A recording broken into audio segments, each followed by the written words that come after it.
Mise en inéquation, problème de tarif. Alors, dans les problèmes du chapitre inéquation, il y a beaucoup de problèmes de tarif car les inéquations sont fort utiles pour résoudre ce type de problème-là. Premier exemple, j'ai un tarif, enfin plusieurs tarifs d'un cinéma. Le premier tarif, c'est un abonnement annuel de 115 euros. Donc, peu importe le nombre de séances auxquelles vous assistez, ça sera 115 euros.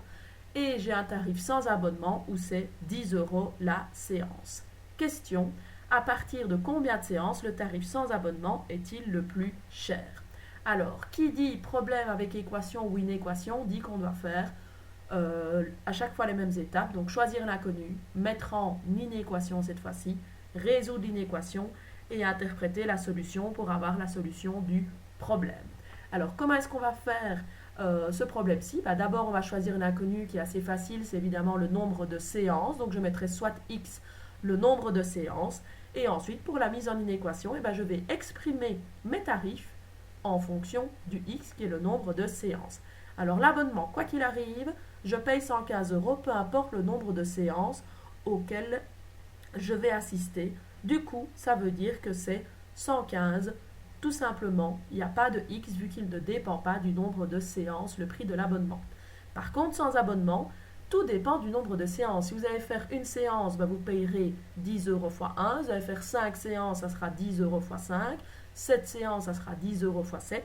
Ça veut dire que le tarif sans abonnement, c'est toujours 10 euros fois le nombre de séances, ça veut dire fois le X, vu que c'est ce qu'on a choisi comme inconnu. La question est, quand est-ce que le tarif sans abonnement est-il plus cher? Plus cher, ça veut dire quand est-ce que ce tarif est-il plus grand que celui-ci? Alors, si on veut qu'il soit plus grand, nous avons évidemment mettre ce symbole-ci où l'ouverture est vers le tarif avec abonnement. Et donc, nous aurons l'équation 115 est plus petit que 10x. L'inéquation, pardon. Pour résoudre cette inéquation, c'est assez simple. On se débarrasse du x 10 qui va passer dans l'autre membre qui devient divisé en 10. Nous avons donc 115 divisé en 10 est plus petit que x.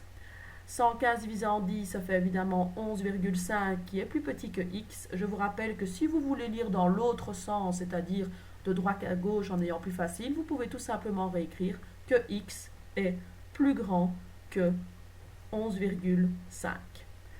Ça nous donne donc comme résultat de l'inéquation x doit être plus grand que 11,5, mais maintenant le résultat de l'inéquation, la solution, c'est pas la même chose que la solution du problème. Il faut interpréter cette solution. Si on reprend l'écriture de départ, je demandais quand est-ce que l'abonnement était plus, quand est-ce que le tarif sans abonnement est plus cher que le tarif avec abonnement.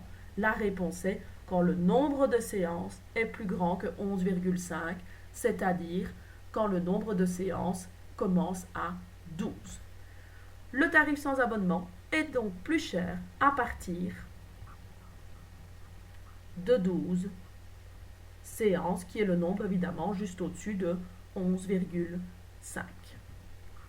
Donc si vous allez une fois, deux fois, trois fois, jusqu'à 11 fois au cinéma, il n'y a pas besoin de prendre l'abonnement. Mais si vous voulez aller à 12 fois ou plus, alors là, il va falloir prendre l'abonnement pour que ça soit moins cher. Autre type de problème de tarif avec maintenant un principe de carte de réduction. Là, la carte, vous devez la payer 30 euros de toute façon, mais il y a quand même un prix par séance qui est plus petit que si vous n'avez pas évidemment la carte. Donc encore une fois, l'inconnu, c'est le nombre de séances, et je vous demande à partir de combien de séances le tarif avec la carte est-il plus intéressant. Alors le tarif avec la carte, on paye de toute façon 30 euros, donc je vais payer 30, et à ces 30 euros, je dois rajouter 5 euros la séance. Sans carte, je paye 8 euros la séance, donc 8 fois x. Maintenant, le tarif avec la carte, quand est-ce qu'il est plus intéressant? Ça veut dire quand est-ce qu'il est moins cher? Ça veut dire quand le tarif avec la carte est-il plus petit que le tarif sans carte. On se retrouve avec notre inéquation qu'on va résoudre. Nous allons résoudre en mettant tous les x d'un côté, n'oublions pas que tout terme qui change de membre change de signe, et en mettant les nombres de l'autre. Je me retrouve donc avec moins 3x qui est plus petit que moins 30. X est donc, attention, Je divise par un nombre négatif moins 3. Je dois donc changer le sens de mon inéquation et je me retrouve avec moins 30 sur moins 3. Réponse finale, x doit être plus grand que 10.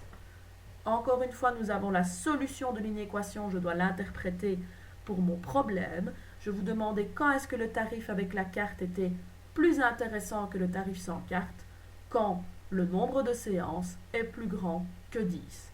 Ça veut dire à partir de combien de séances c'est plus intéressant? Plus grand que 10. Le nombre au-dessus de 10, c'est évidemment à partir de 11 séances.